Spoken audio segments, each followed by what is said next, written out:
ጴጥሮስም እነሆ እኛ ሁሉን ትተን ተከተልንህ ይለው ጀመር።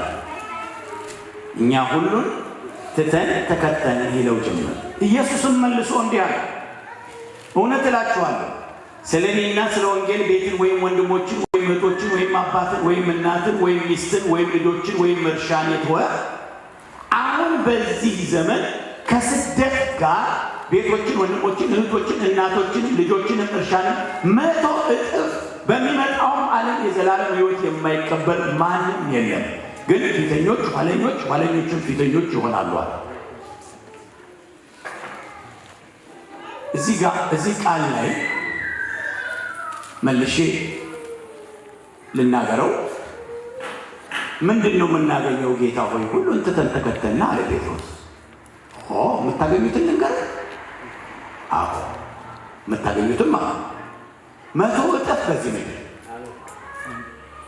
ሃሌሉያ ስም በሰማይ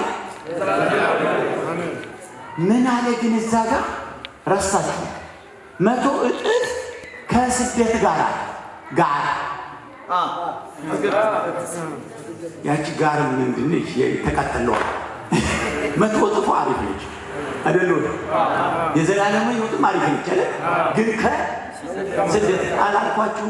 ነግሬያችኋለሁ እኮ ከምን ጋር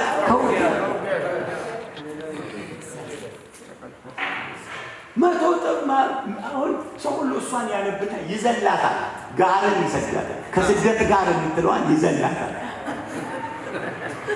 ስደት የሚለው አባባል በእርግጥ ስደት ይለያያል፣ አይነቱ ይለያያል።